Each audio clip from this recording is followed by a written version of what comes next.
Hi, in the previous session, we discussed about, we said that our agents can have, three different parts. Uh, the first one is policy. The second one was value function. So value function. And the third one was a model. We said that a model predicts what environment will do next. So it tells you if you are in a particular state, what your environment do, after that state. It predicts it usually has two components. The first one is P, which predicts the next state of your environment, and the second one is R, which predicts the next immediate reward in that state that you are in. So uh, let's see. So here it tells me that if I am in state S and if I do action A, if I choose action A and do it, with what probability I would go to action S prime. So again, in this side, it tells you the probability of going to uh, state S prime when given that you are in the state S and you do action A. This is the first part of the model. The second part tells you that if you are in state S and you do action A, what reward would you will get. So the amount of reward, the amount of expected reward that you are going to get, or the average, weighted average value of the reward that you are going to get if you are in state S and you choose to do action A. So this is called model, a model. Okay. So let's have an example. Let's say that we are trying to solve this maze uh, by using a reinforcement learning agent. Uh, in this example, let's say that we have -1 reward for each time step.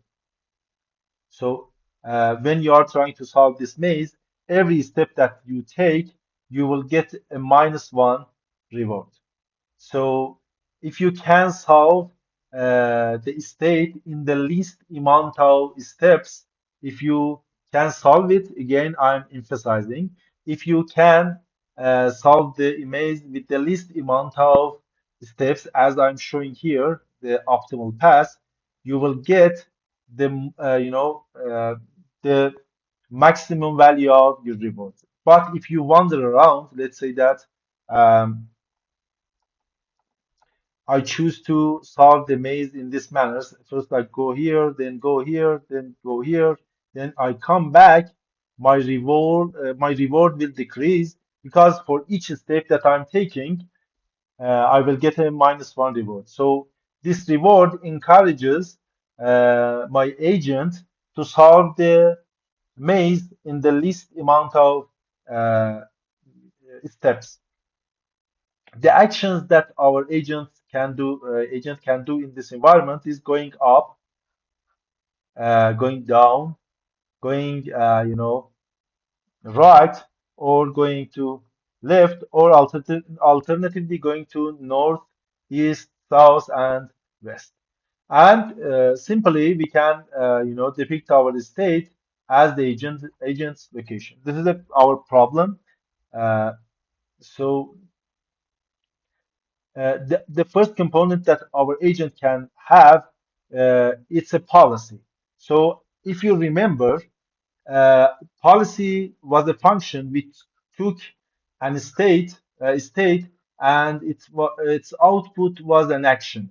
Here, if you remember, we told that each of these locations that we have here in this maze can be our states, and as you see, in each of these states, we have an action.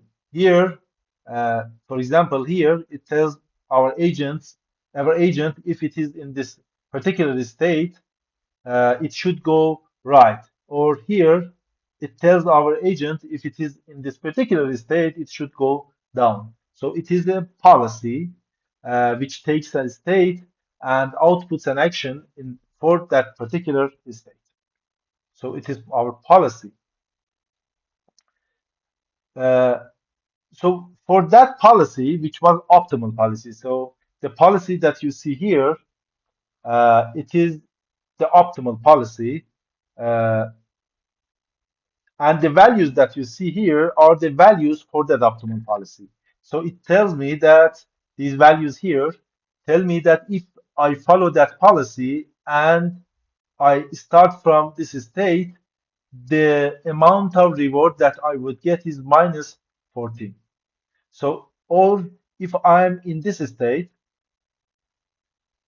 and if I want to go to the goal, based on the policy that you saw in the previous slide, the value of this state or the amount of reward that I'm going to get, the expected amount of the reward that going to get from this particular state is going to be, so this is our state, and v of that state or the value of that state is going to be minus 18.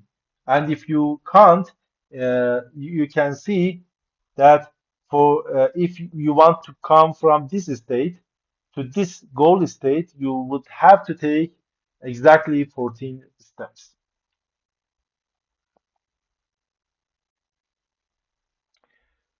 Okay, and the last component that we talked about for uh, reinforcement learning agents, it's their model. As you can remember from our previous session, the model is the agent's internal representation of the environment, and it may not be perfect. So, as you see here, the representation of the world that our agent has is not the perfect replica of the environment that we saw in the previous slides.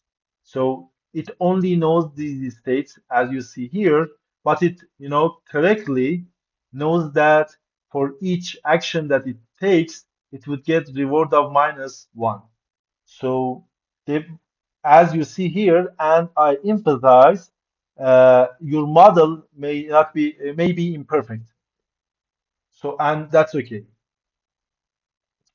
Uh, so, as you remember, when you are talking about a model, you are talking about two different parts. The first part gives you the probability of going from state S. So, the probability of going from state S to state S prime if you do action A. So, this is the first part. And the second part tells you that if you are in state S, how much reward, how much the expected reward for that particular state. Okay, let's go to the next slide. So based on these three components, we can categorize our RL agents into different categories. So uh, an agent is called value-based if it has no policy, but it has a value function. So whenever you have a value function, but you do not have a policy, implicit policy, you will call that agent a value-based agent. Whenever you have an explicit policy, but you do not have a value function, the agent is going to be called policy-based. So here you have a value function, but you do not have a policy. Here, you have a policy, but you do not have a value function. And if you have both of them, so whenever you have a policy which tells you how to behave in the environment, and you have a value function which tells you how good is being in a particular state based on that policy, it is called actor critic. It is called actor critic because policy tells you how to behave, and value function critiques that behavior and tells you how good is that you are behaving according to that particular policy. Another categorization of the RL agents can be done based on the model that they use.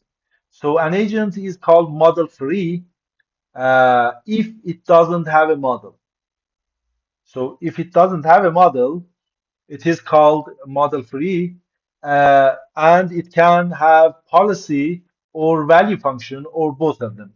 So if it doesn't have a model, it is called model free, and if it has a model, it is going to be called model based.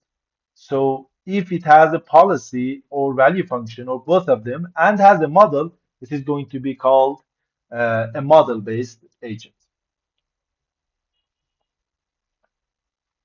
Okay. This is all that we were going to talk about in this session. In the next session, we are going to, continue our discussion.